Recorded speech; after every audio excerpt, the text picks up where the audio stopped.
आज हम विज्ञान भारती कक्षा 8 इकाई 6 छठवीं इकाई है कोशिका से अंग तंत्र तक के अभ्यास प्रश्नों को हल करेंगे। पहला प्रश्न है, निम्नलिखित के सही विकल्प चुनकर अपनी अभ्यास पुस्तिका में लिखिए।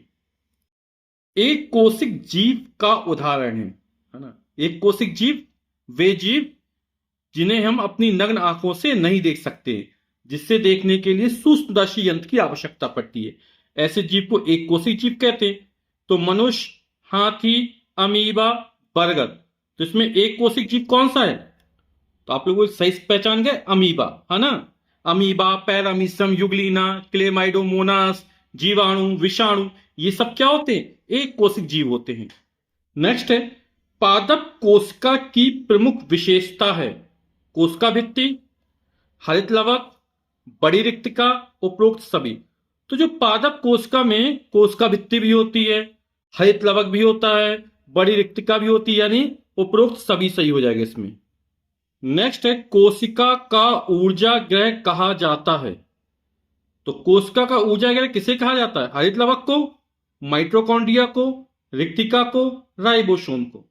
तो इसमें किसको कहा जाता है? माइटोकॉन्ड्रिया को कोशिका का ऊर्जा ग्रह कहा जाता है। ये बहुत इंपॉर्टेंट क्वेश्चन है जो अक्सर पूछा जाता है। तो माइटोकॉन्ड्रिया को कोशिका का ऊर्जा ग्रह कहते हैं।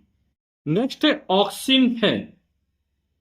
तो ऑक्सिन, जिबरेलिन, साइटोकाइनिन, एथिलीन, ये सब क्या होते हैं? पादप हार्मोन होते हैं। तो जंतु हार्मोन नहीं होगा, ना औषधि हो गया, ना उत्सर्जी पदार्थ होगा, क्या होगा? पादप हार्मोन। फलों को पकाने के लिए कौन सा हार्मोन उपयोग किया जाता है? तो ऑक्सिन, एब्सिसिक अम्ल, एथिलीन, साइटोकाइनिन। तो यहां पर जो एथिलीन है ये क्या करता है? फलों को पकाने के लिए प्रयोग किया जाता है। तो यहां पर ये विकल्प सही हो जाएगा। प्रश्न संख्या 2 है, रिक्त स्थानों की पूर्ति कीजिए। जंतुओं में हार्मोन्स द्वारा स्रावित होते हैं। तो जो जंतुओं में हार्मोन स्रावित होते हैं वो अंतःस्रावी ग्रंथियों द्वारा स्रावित होते हैं। तो जंतुओं में हार्मोन्स अंतःस्रावी ग्रंथियां द्वारा स्रावित होते हैं। कोशिका सजीवों की इकाई है। तो जो कोशिका सजीवों की रचनात्मक एवं कार्यात्मक इकाई है, कौन सी इकाई है? रचनात्मक एवं कार्यात्मक। ऊतक पौधों की लंबाई में वृद्धि करने में सहायक होता है। तो कौन सा ऊतक पौधों की लंबाई में वृद्धि करने में सहायक होता है? तो वो जो ऊतक है वो कौन सा है? जिबरेलिन।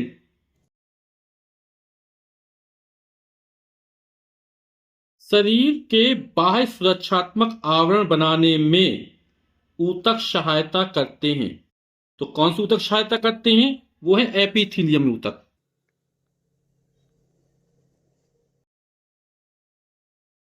नेक्स्ट, समान रचना एवं कार्य वाली कोशिकाओं के समूह को कहते हैं। तो समान रचना एवं कार्य वाली कोशिकाओं का समूह क्या कहते हैं? ऊतक कहते हैं। प्रश्न के 3 है, स्तंभ का के कथनों को स्तंभ खा के कथनों से सम्मिलित कीजिए। तो स्तंभ का के कथनों को स्तंभ खा के कथनों से सम्मिलित करना है। जड़ों के शीर्ष कलिकाओं में वृद्धि। तो बहुकोश की जीव नहीं होगा, संदेशों का संवहन नहीं होगा, प्रविभाजित ऊतक होगा, है ना। तो यहां पर हो जाएगा प्रविभाजित ऊतक। मक्खी बहुकोश की जीव। मक्खी हमारी किसी बहुकोश की जीव है। एक कोशिक जीव अभी चर्चा किए थे, जिसे देखने के लिए क्या करना है? सूक्ष्मदर्शी यंत्र की आवश्यकता पड़ती है, जिसे हम अपनी नग्न आंखों से नहीं देख सकते। ठीक है। तंत्रिका ऊतक। और तंत्रिका ऊतक क्या करता है? संदेशों का संवहन करता है। फिर संवहन ऊतक। तो जो जाइलम और फ्लोएम है वो संवहन ऊतक होते हैं। और जाइलम ऊतक क्या करता है? जो जाइलम ऊतक है पौधों की जड़ों द्वारा अवशोषित जल और खनिज लवण को, है ना, कहां तक पहुंचाता है? पत्तियों तक पहुंचाने का कार्य करता है। कौन? ये जाइलम। प्रश्न के 4 है, निम्नलिखित कथनों में सही कथन पर सही और गलत कथन पर गलत क्रॉस का चिन्ह लगाइए। हृदय की मांसपेशियां निरंतर कार्य करती रहती हैं। तो ये कथन कैसा होगा? बिल्कुल सही होगा, है ना। हृदय की मांसपेशियां जो होती हैं वो निरंतर कार्य करती रहती है। फ्लोएम ऊतक जंतुओं में पाया जाता है। तो अभी चर्चा की थी, जो फ्लोएम है, जाइलम ऊतक कहां पाए जाते हैं? पादप में पाए जाते हैं ना, पादप का ऊतक है और ये संवहन का कार्य करते हैं। तो बोला फ्लोएम ऊतक जंतुओं में पाया, तो क्या हो जाएगा? गलत हो जाएगा ना ये। अमीबा बहुकोशिक जीव है। तो अमीबा कैसा जीव है? अमीबा, पैरामीशम, युगलीना, जीवाणु, विषाणु, ये एक कोशिक जीव हैं। इन्हें अपनी नग्न आंखों से नहीं देख पाते, है ना। तो अमीबा बहुकोशिक जीव है, तो ये कथन क्या हो जाएगा? गलत हो जाएगा। क्यों? क्योंकि अमीबा एक कोशिक जीव है। सजीव कोशिका से बने, ये बिल्कुल सही है। तो सजीव किसके बनते हैं? कोशिका से बने होते हैं। सभी कोशिकाओं में कोशिका भित्ति पाई जाती है, गलत है। सभी कोशिकाओं में कोशिका भित्ति नहीं पाई जाती है। प्रश्न के 5 है, कोशिका के किस भाग में कोशिकांग पाए जाते हैं? तो इसका उत्तर क्या हो जाएगा? कोशिका द्रव्य में पाए जाते हैं ना। तो कोशिका के किस भाग में कोशिकांग पाए जाते हैं? कोशिका द्रव्य में। तो कोशिका के किस भाग में कोशिकांग पाए जाते हैं? आप उत्तर लिख सकते हैं, कोशिका के कोशिका द्रव भाग में कोशिकांग पाए जाते हैं। अगला प्रश्न है, प्रविभाज्य ऊतक की दो विशेषताएं बताइए, ये कहां पाए जाते हैं? तो प्रविभाज्य ऊतक को विभज्योतक भी कहते हैं ना। इसकी विशेषता है, पहला, इन ऊतकों की कोशिकाएं सक्रिय रूप से विभाजन करती हैं, जिससे पौधे की लंबाई और मोटाई बढ़ती है। फिर दूसरा, इन ऊतकों की कोशिकाएं छोटी, पतली भित्ति वाली और सघन होती हैं। और फिर है, ये कहां पाए जाते हैं? तो ये ऊतक जड़ तथा तने की कलिकाओं के शीर्ष भाग में पाए जाते हैं। अगला प्रश्न है, किन्हीं दो अंतःस्रावी ग्रंथियों के नाम तथा उनके काल लिखिए। तो दो अंतःस्रावी ग्रंथियां, पीयूष ग्रंथि हो गई, थायराइड ग्रंथि होगी।